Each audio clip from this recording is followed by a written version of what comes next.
Welcome to the Prime Property Finance Podcast with Gareth Morgan and Mark Watts. This unique podcast will dive deep into all areas of property investing finance, going behind the scenes with property professionals, investors and clients. Between us, we have 35 plus years experience in property finance. The podcast has been launched to share knowledge, mindset requirements and experiences of successful investors and professionals. We aim to simplify many of the complicated areas of finance and investing and provide valuable and easy to implement tips. Keep an eye out for our new longer episodes every Tuesday and our shorter ones every Friday. One of the biggest fears we hear from investors is the thought of putting their own home on the line to fund an investment property. For some people, it's an absolute no. For others, it's something they're prepared to do if the numbers stack. In today's episode, this is based on a real case that we've been working on recently, where a client wanted to use their equity in their main home alongside a bridging loan to complete a buy, refurbish and refinance project. We've changed a few of the details to protect the client's identity, but the principles remain exactly the same. We're going to talk about why they wanted to structure the deal this way, the pros and cons, the risks they need to understand, and the key milestones that had to happen for the project to succeed. Let's dive right in. Mark, welcome back. How are you doing? I'm doing very well. Loving the heat. Not so much loving the sweat, but yeah, I'm good. You? Same, enjoying it. You won't hear me complaining. I love the sun. I'm not enjoying the heat as much in the nights, but it is what it is. And like I said, won't hear me complaining. There's more sun the merrier for me. We're in the thick of it, in the middle of summer, enjoying life and trying to make the most of it and drive business and enjoy the weather at the same time. And the football's on, so it's a busy old period. Anywho, today we wanted to talk about a case study that we have where, and we see a lot of this because of the nature of the inquiries that we get, are a lot of first-time investors who are keen to get into property investing. They've considered a number of different investment strategies, but they've landed on property investing as one. The issue that they have is that they don't have that much cash available to them. And therefore, everyone knows that doing property deals, you need cash, right? Unless you're doing some strategies.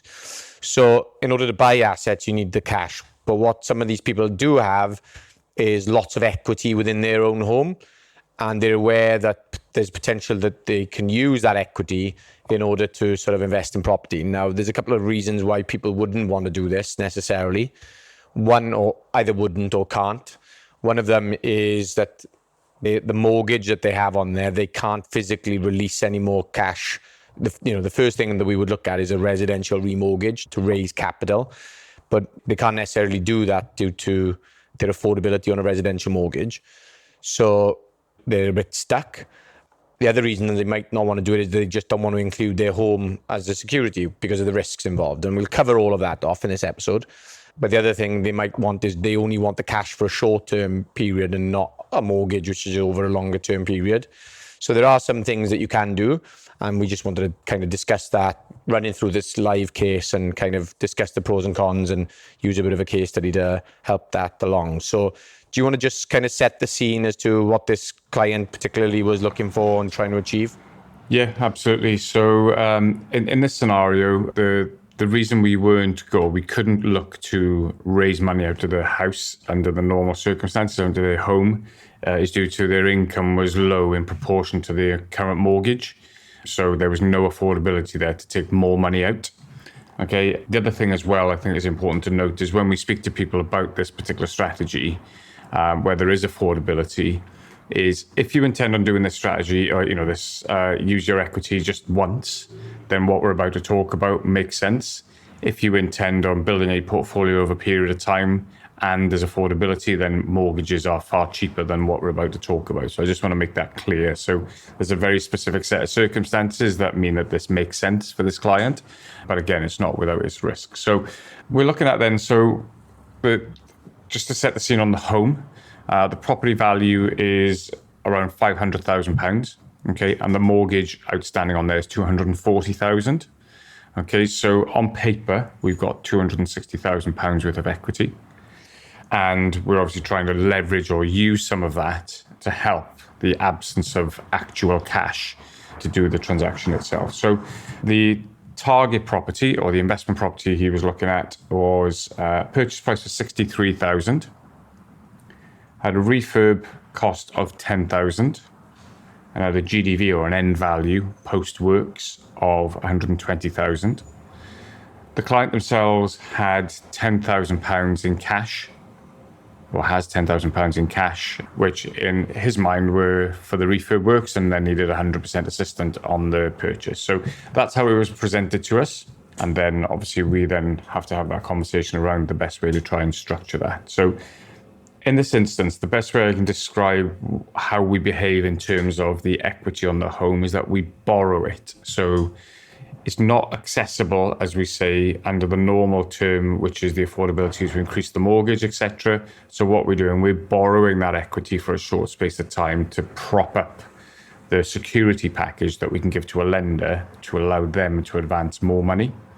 If you've listened to previous episodes, then you'll know that there are certain ratios we can go to on refurb finance, which is this would traditionally fall into. However, because of the equity that's there, if we add, he's got 240,000 or so 260,000 of equity, not all of it is accessible because you have maximum LTVs. And then we've got the target property that has a value at 63 as well. So by adding the two of these together, the two properties, so first charge over the target property, okay, at 63,000, and then asking for the difference to borrow it from the equity in the main residence, meant that we were able to get them a net loan of the 63,000 plus the 10,000 refurb costs. Why were we doing that when he had £10,000 cash available to him? The reason being is hadn't accounted for valuation costs, legal fees, other incidentals, contingencies, should anything go wrong with the refurb costs. Until you start getting in there, you're not really going to know. So we suggested, given the numbers would support it, that he borrows the whole project cost and then uses his cash to cover incidentals, as I say, fees, and then have a pot, as his contingency pot to do that. Now, that is great on paper, but there is a risk, and quite a big risk here, is that the loan we actually would be getting the client is a loan of just over 80,000 when we add all the interest back in and all the costs associated to it. Now that 80,000 or 82,000 actually needs to be repaid. So the minimum that we can afford for the property to be valued at 75% loan to value is 109,000. Okay. So that means that there is not that much room between what we think the value is going to be at 120 versus what the value can sustain at 109, to make sure that because we have to have all the money out in this scenario. So we have to have all of the capital loan back out, because there's no cash in this in order to leave cash in the deal, inverted commas. So we have to be sure that you can get all of it out. And because the income is low, we don't have the default plan of, well, we can just increase your mortgage to cover the difference. So it's not without its risk. The margin is relatively thin. So you're looking at 11, 12% error for margin for error. So if on the refinance it values up slightly less, then it's going to get quite tight in that regard. So that's the case we're working on. That's how we're looking to structure it. Again, it's really not without its risk. And in fact, it's probably at the borderline of where we would be comfortable taking a client in terms of the margin for error. Now, we have also had a conversation around other sources of money should this valuation not happen on the refinance, so that he isn't left in a position where he has to, he obviously can sell the property, but he can retain it, clear off any shortfall from other sources through family and the likes.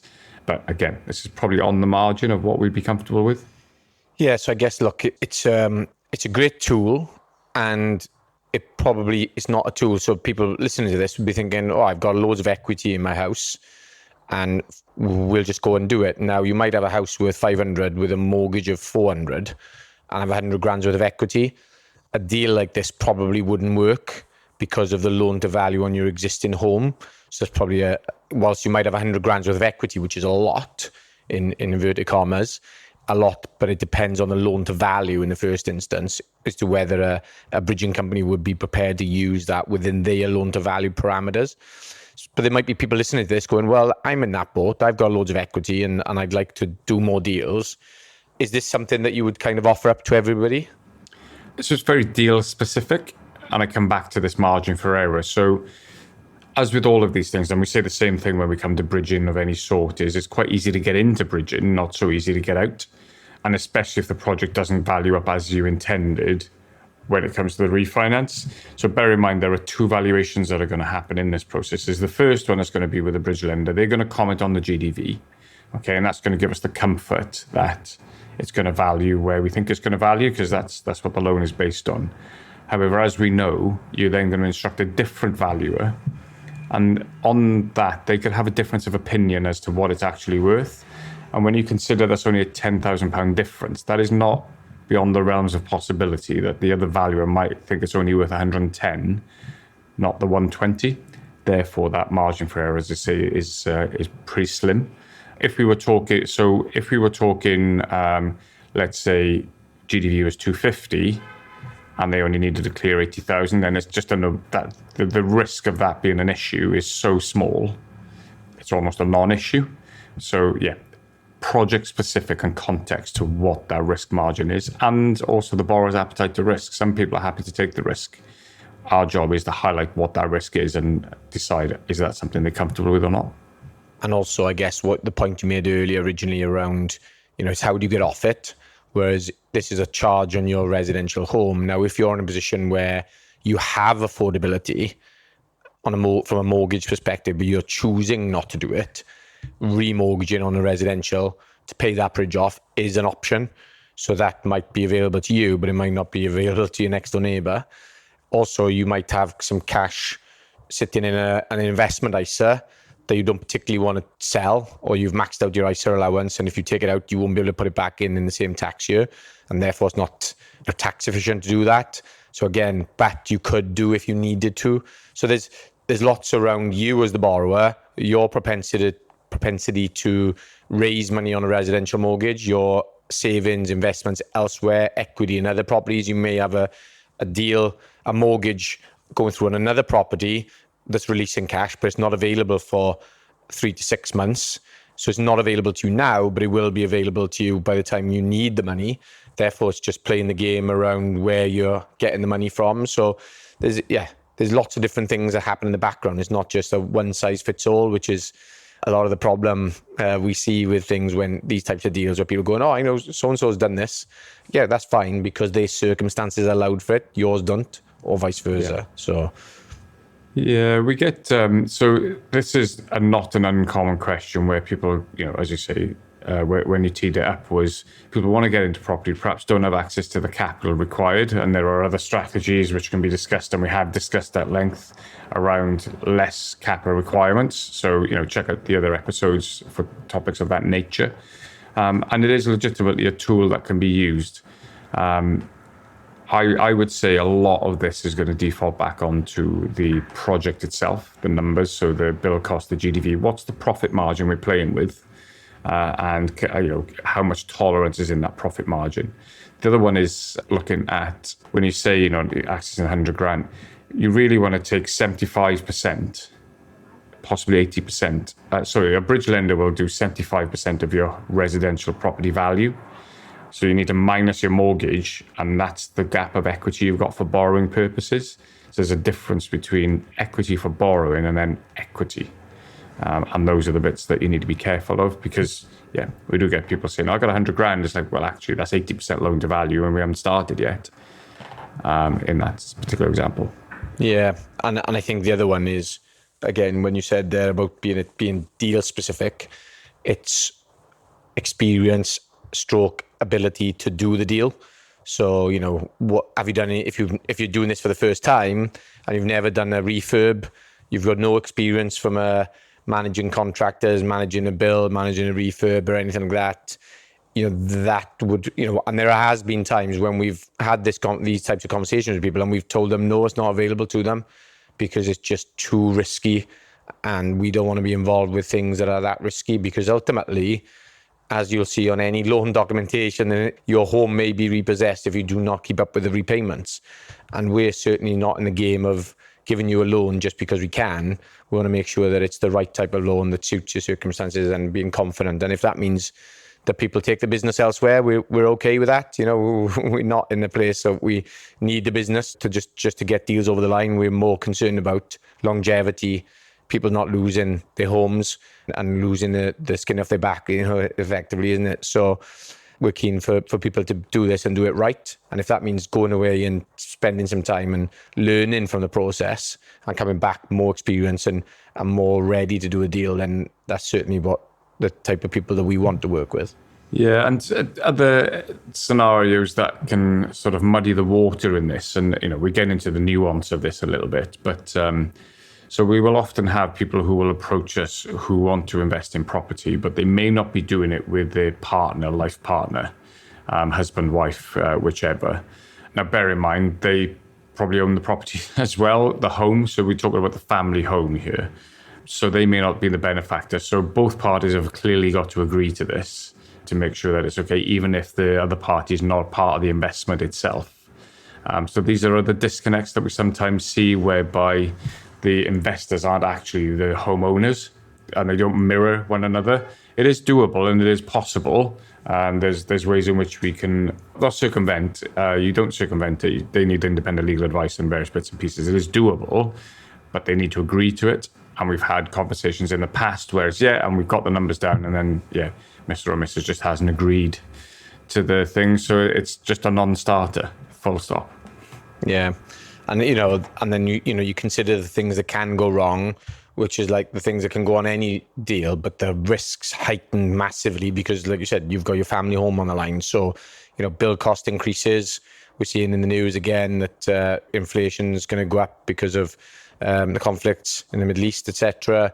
Refurbishment delays, valuations you've already covered, coming in lower than expected, market changes, talks about interest rates being increased again now over the next couple of months to the end of the year, which means finance is more difficult, or the affordability reduces and rents, there's all of these things that feed into the ability of doing the deal.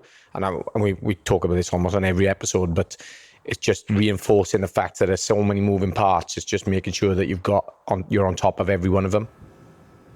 Yeah, and the other thing that we haven't really touched upon is, if the numbers didn't stack, the valuation, let's say, didn't come in quite where you wanted it to, you've obviously got the ability to sell the property. Okay, this has been done on a refinance basis, so the intention of keeping the property to have a buy-to-let and so on. You could sell it. Let's say that did come in at £110,000, that valuation. There's a loan of 82 now.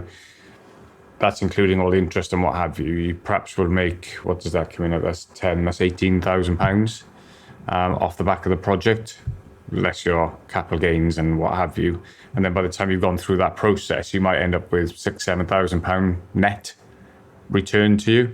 Then you question whether it was worth it and all of that sort of stuff. So as I say, sale is something that you can do. However, and this is a big however, is it depends what window of time you've got to sell that property. If it's valued, let's say it's valued at 110, in my assumption it's coming less than what it was. That is the open market value without the time restriction. When you're on a bridge, you are on a time restriction. So if you are 9 months into your 12-month bridge and you need to sell it because you can't refinance it, you now are effectively working on a 90-day value because you need to get it gone in 3 months. You're going to need to discount that property probably accordingly to get it shifted faster. So again, whilst we say, it's not flippantly saying, but we say, but you can sell it. There's dynamics involved with that as to what the value will be in terms of sale as well, because it is going to be time bound. Yeah, absolutely. And I think one of the key lessons in this episode really is that a lot of the inquiries that we get for this type of transaction are from first-time investors because they don't have any cash. Experienced investors find they've got the track record, they know what they're doing, less risk. But what you're asking for in this scenario is you need the holy grail of BRR type project, which is an all money out deal. And if you speak to any investor that's been doing this for a long time, people say, you can't do that. Well, you can. I've done it. There's loads of our clients have done it, and it can be done, right? So if you think it can't be done, that's your own head getting in the way. But Are they common? No, they're not. And therefore, they are difficult to do, and they're difficult to find, especially in this day and age with the costs of refurbs and things. So are they doable? Yes. Are you likely to do one on your very first deal? Probably not. And I'm not saying no, because people do them on their first deals. But you're asking for a perfect storm. And there will be a time when you come across that deal and it is the perfect deal and you need to, and you are prepared to put your house on the line, literally, to make the deal happen, because you've looked at so many deals and just don't work. And this one is that needle in a haystack type deal where you go, right, I need to do this deal and I'm putting my house on the line because I believe and I know my numbers that well that it's going to make it happen. Then perfect. That is the right the way to do it. This isn't for your run-of-the-mill, or is this going to work type deal. So finding your feet. So I think that's probably the key lesson that we're trying to teach from this exact case study. Yeah, and look, the other one I would say this is probably not for unless you're experienced is auction purchases. So first-time investor who's going to an auction because they're struggling to find their first deal and starting to force the issue, this probably isn't the way to finance it. There's too many moving parts with it. I agree. So, and we do get people who come to us, want to go to auction on something and want to leverage their main home to subsidise what they're absent in cash. And that is, I'd argue, a recipe for disaster. That's probably going to go wrong more times than it goes right. And we just have these honest conversations with people around, look, are you aware of this? You've got 28-day completions. Bear in mind, you're going to have to ask for second charge consent off the primary lender on the home. Are you going to get that in 28 days? Highly unlikely with everything that goes on, the moving parts to that. So I would certainly steer clear of auctions with this type of structure in the finance as well. That's just something to bear in mind. Where we can, let's say you had your home and it was unencumbered, so there was no mortgage on it whatsoever. You could potentially go to auction on that, and we could just get you a simple bridge on your home rather than mixing the two pieces of security. So again, there are other dynamics.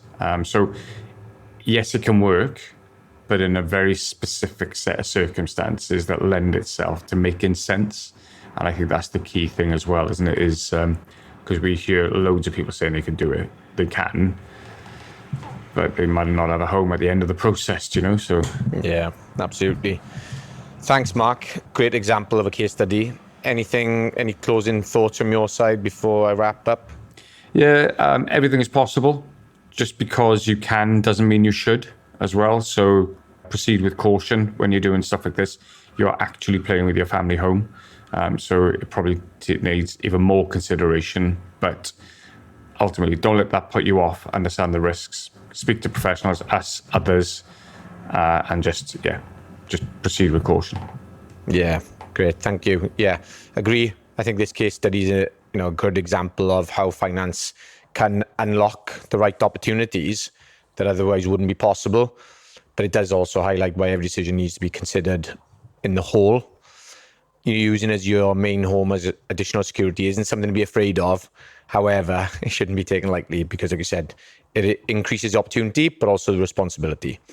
So with that being said, don't squirm at it. It's all about buying well, refurbishing it properly, managing those costs, getting the right valuation at the end, and then having a clear exit strategy, whether that's refinance or sale.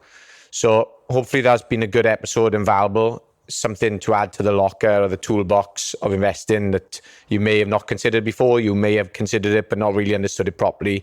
But yeah, if you liked it and you think it'd be valuable to somebody you know, please like and share it. And we're very much appreciative of your support. So thanks for listening, and we'll see you on the next episode. Thanks very much. Take care. Thank you so much for listening to our podcast. We hope you have learned something and have some tips to take away. We'd be very grateful if you enjoyed the show. You could give us a review and share with anyone that you know that may be interested. And of course, subscribe to the show so you can get notified when a new episode is released. If you'd like us to answer any questions or go deeper on a specific topic, please drop us a message at primeproperty.finance. See you on the next episode.